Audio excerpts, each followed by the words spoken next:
Hello, gentlemen, and welcome to the Men Save Your Marriage show. My name is Terry. I'm your host. I did an autopsy on my failed marriage, and now I use the lessons that I learned to coach other men on how to save their marriage before it fails. I'm going to share with you the things I wish someone would have shared with me before my marriage failed. Are you ready? Let's get started.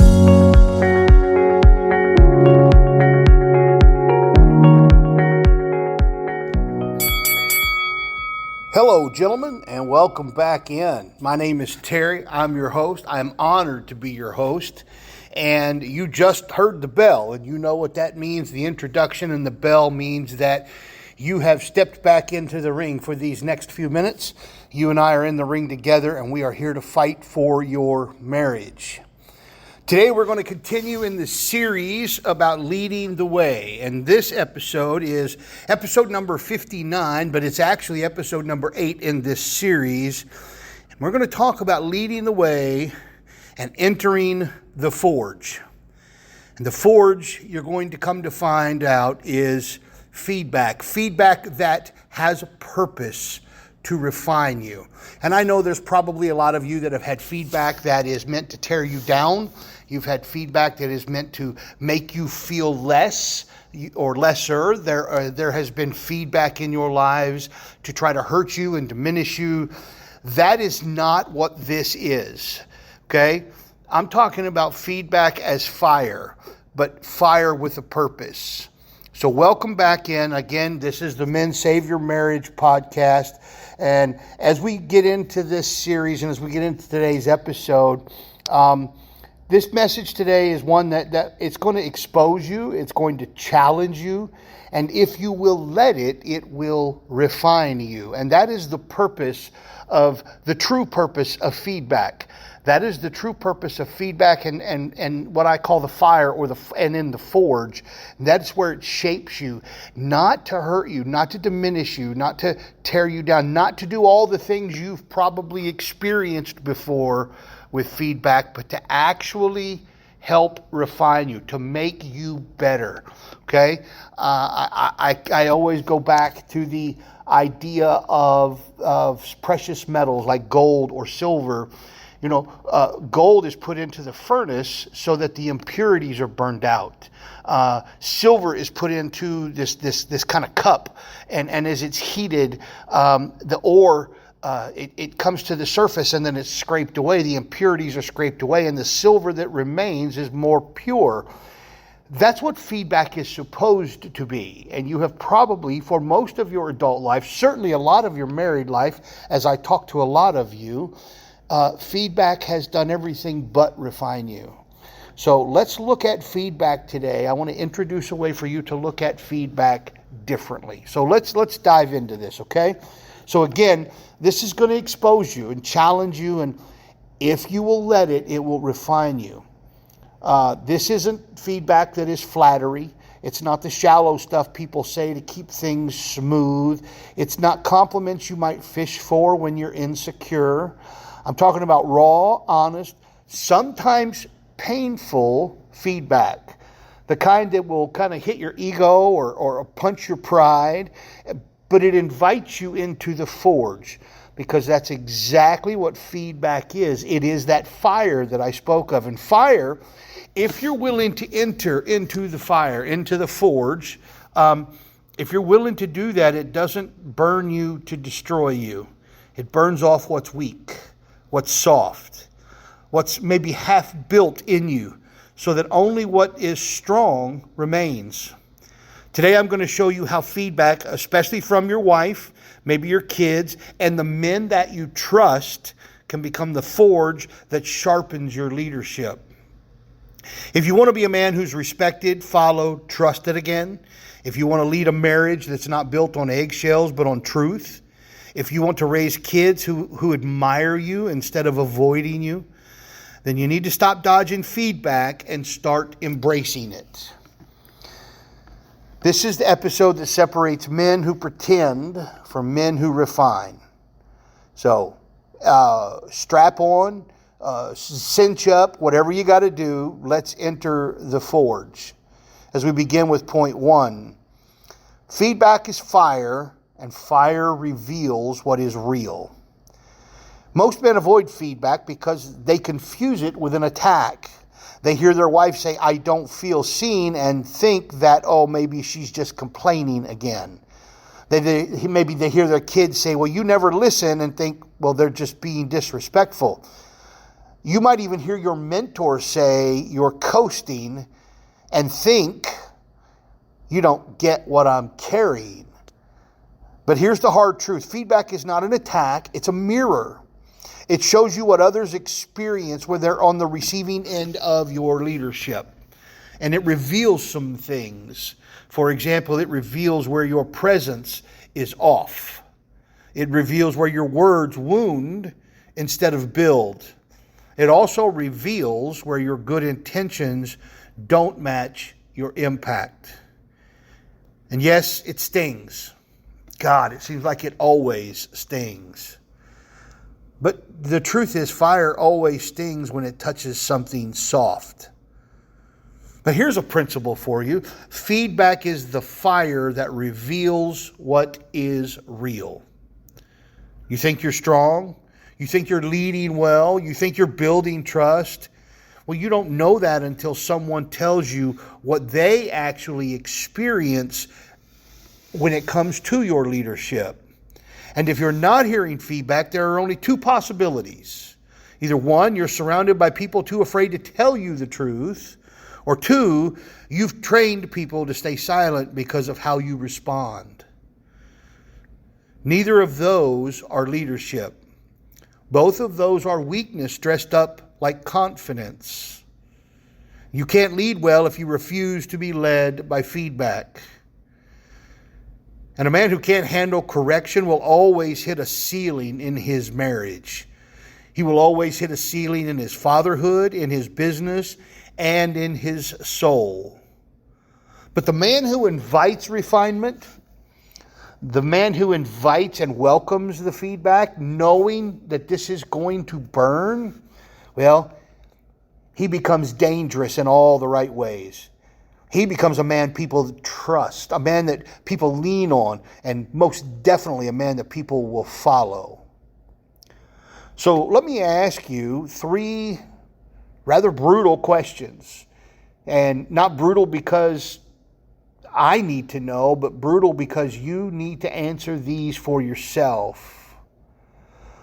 When was the last time you looked your wife in the eye and said something along the lines of, "What's one thing I do that makes you feel unsafe?" Ouch. When was the last time you asked your kids? Question number 2. When was the last time you asked your kid, "What's something I do that makes you not want to talk to me?" And finally, question number 3. When was the last time you told a mentor, "Where do you see me settling or softening or avoiding responsibility?" If the answers to these, gentlemen, is never, don't be surprised when your leadership feels weak. Feedback is the forge. Let me say that again. Feedback is the forge. And if you're not getting feedback, if you're not encouraging feedback, if you're not taking feedback in to let it kind of burn away the soft parts of you and to make you better, then you're not really in the forge. And the forge is where kings are made. And as that settles, let us move on to point number 2. The real reason men resist feedback. So let's cut the excuses and get real. You don't resist feedback because it's false. You resist it because it hits something true. Let me show you the 4 most common reasons men push feedback away, and how each one is a sign of weakness masquerading as strength. And as I teach you these 4 most common reasons, you need to look inside of yourself. Okay? You got to be honest with you. Tell me, where you see the same problems within yourself, because if your marriage is struggling, if your leadership is not where it needs to be, then some of, if not all of these 4 issues are there. You're just not recognizing them. So here we go. Number 1, pride. I already know what I'm doing. Pride whispers. And it whispers and tells you that you don't need correction. You're good. This is the most dangerous mindset a man can adopt, pride. Because when pride takes over, you stop listening. You stop learning. You stop adjusting. Okay? And then one day you wake up wondering, why is my wife distant? And why are the kids cold? And why does no one trust my leadership? Pride does all that. Blind spots destroy marriages. Blind spots create father wounds. Blind spots bury legacies, and all of that is born out of pride. Pride is what protects your blind spots from being touched.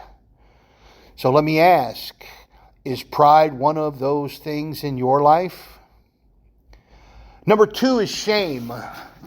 Think if that's true, I'm a failure. We've all thought that before, right? Well, this one's deeper. Shame is deeper than pride, because some men don't avoid feedback out of arrogance. They avoid it because of internal shame.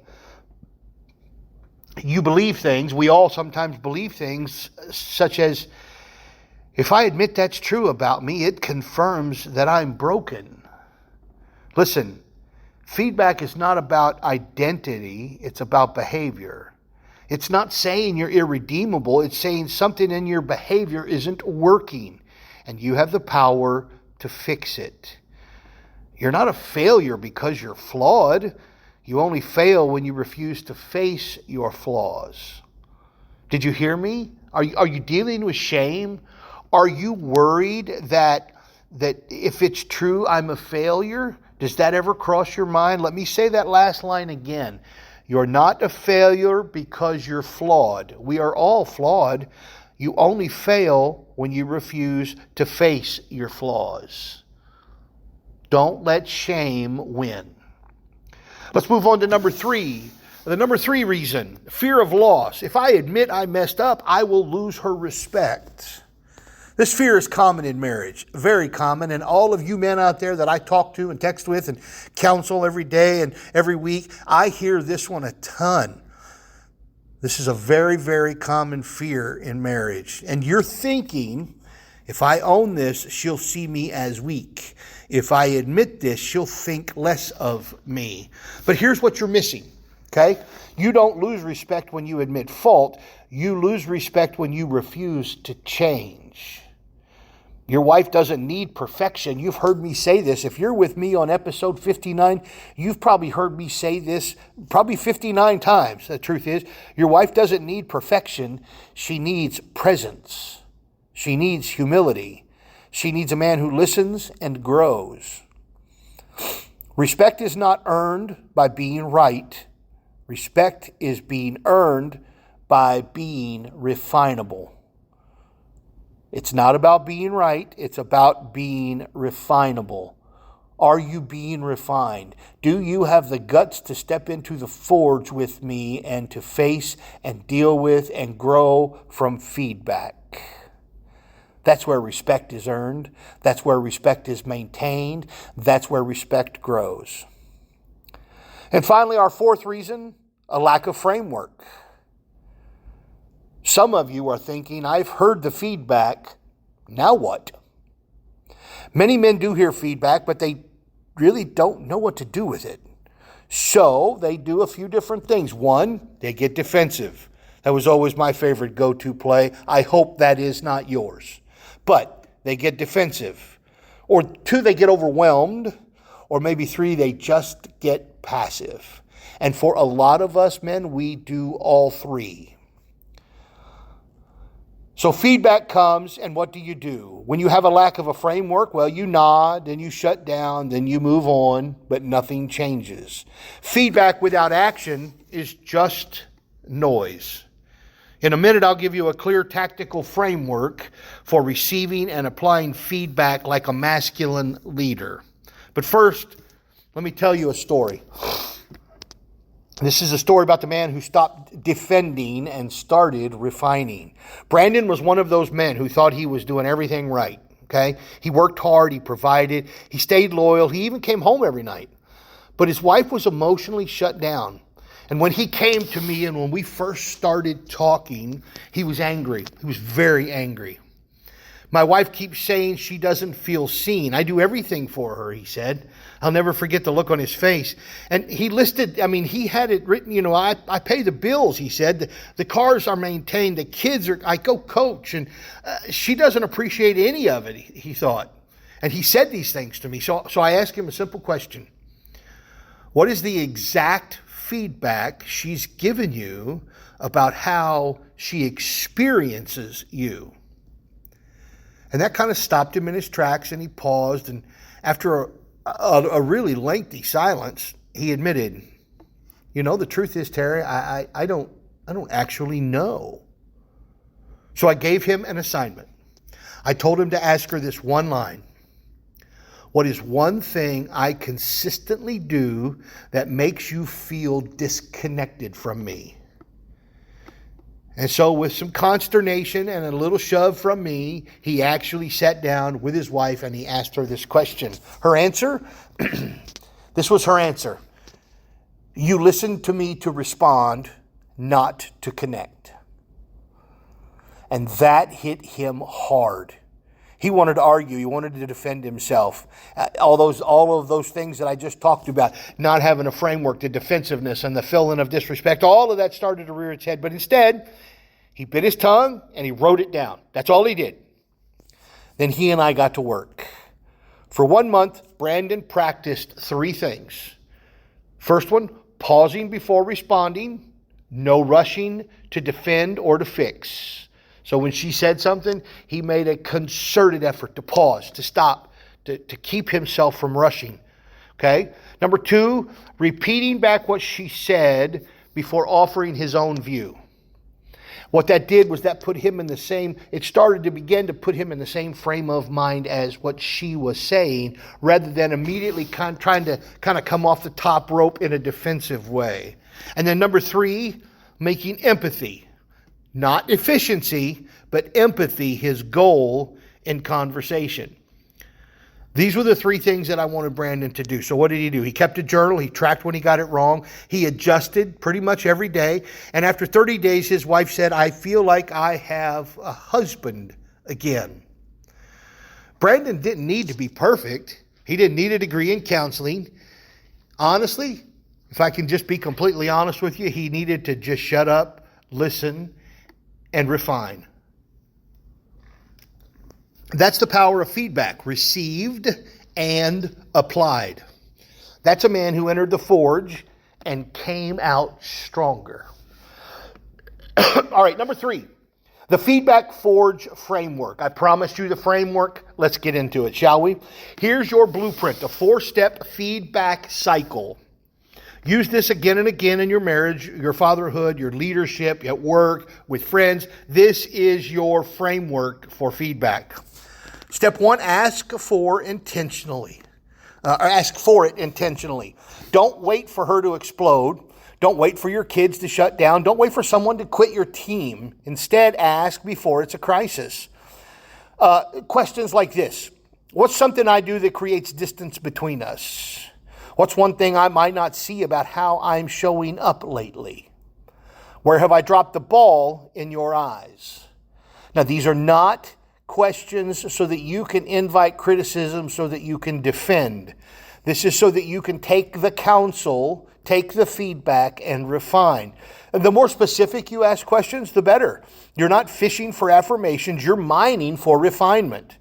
So, number 1, ask for feedback intentionally. Number 2, receive it without defensiveness. And I cannot stress this one enough. This is the hardest part for us, guys. When the feedback hits, your body will want to react. You're going to want to explain or justify or clarify or argue. No, don't. Nothing. Shut your mouth. Just say thank you. That's hard to hear, but I needed it. Thank you. That's hard to hear, but I needed it. And you need to mean it. Write it down if you have to. Stay present, stay grounded. This is the forge. Welcome to the fire. When you can get to this point where you can sit down at the table with your wife, who you are in a struggling marriage with, and ask intentionally to receive feedback and then receive it without defensiveness. And you can say, thank you. That's hard to hear, but I needed it. And you can stay present and you can stay grounded. Well, welcome. You are in the forge. It's supposed to be hot. It's supposed to be uncomfortable. It's supposed to be a little bit painful because some of those softer parts are being cleaned up and you are being refined into being the man that you really want to be. So you begin by asking for it intentionally. You receive it without defensiveness.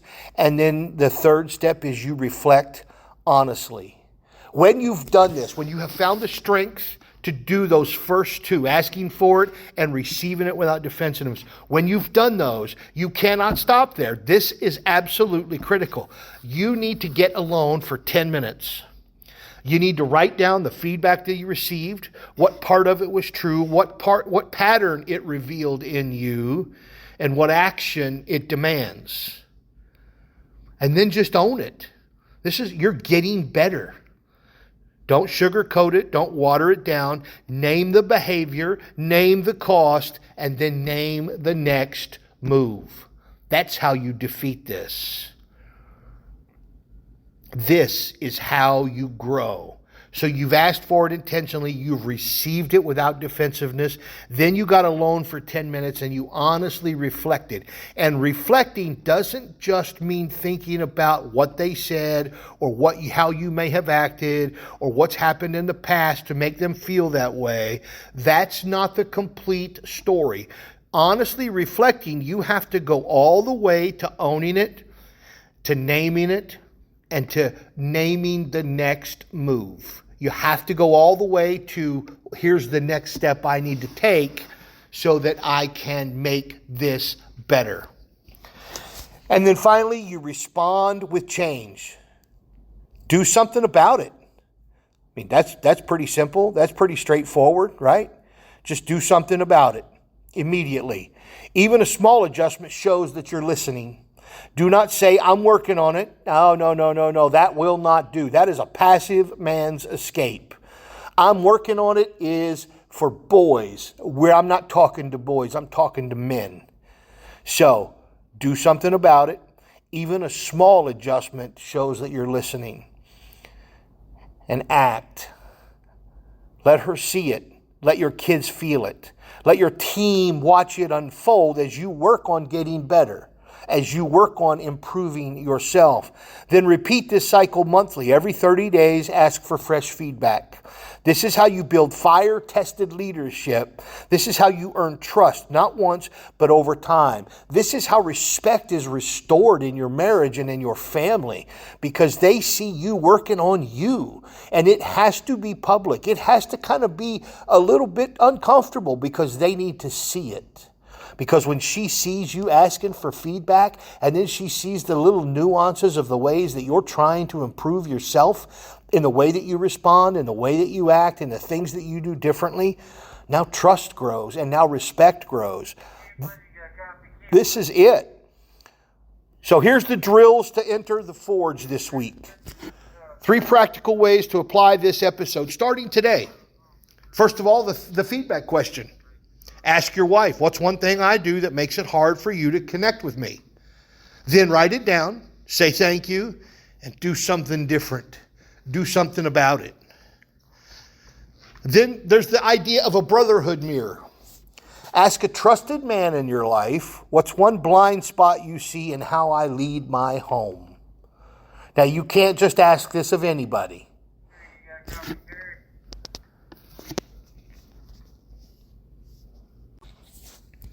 Again, you can't just ask anybody. This has got to be somebody that's trusted.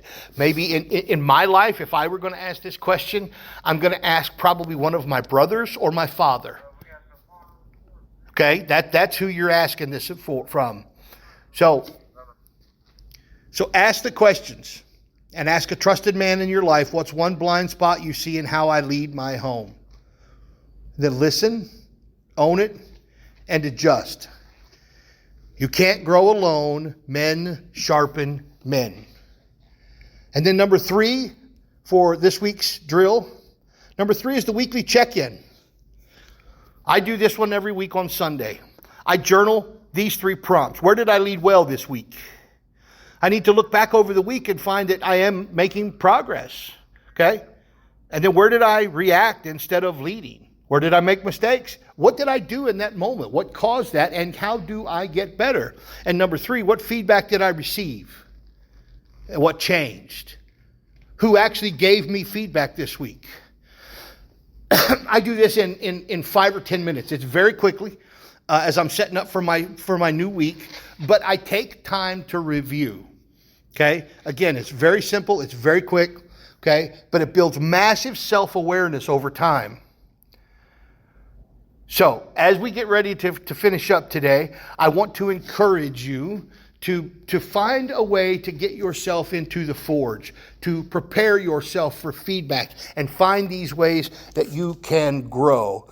And before my final words here, I just want to ask, if you're really getting something out of this podcast, would you please do me a favor? Wherever you download or get your podcast from, would you rate us and give us a review? You know, I don't want to ask you to lie, but a 5-star review goes a long way. So if you like this show, please give us a 5-star review. When you do that, the algorithm helps us, other men find us. So please rate and review, subscribe, do all of the things to this podcast. I would greatly appreciate it. And finally, as we finish up, the man in the fire. You cannot lead your family without correction. You cannot grow without refinement. You cannot build a lasting legacy if you are too fragile for feedback. So here's your command this week. Ask, listen, apply, and adjust. That's it. Ask, listen, apply, and adjust. Let the fire of feedback touch what's weak, so only the strong remains. That's how men grow. That's how trust is rebuilt. And that's how you lead the way. Gentlemen, I want to thank you for being here today. I hope this has been helpful. I hope you have gained something from this. And I want you to take this framework that I've given you today. You can use this in every aspect of your life. So I want you to take this. I want you to use it. I want you to grow with it. And please, if you would, rate, review, give us a review and some stars out there. We would appreciate it very much. In the meantime, I want you to go out and have a great day. And we will see you here for the next episode of the Men Save Your Marriage show.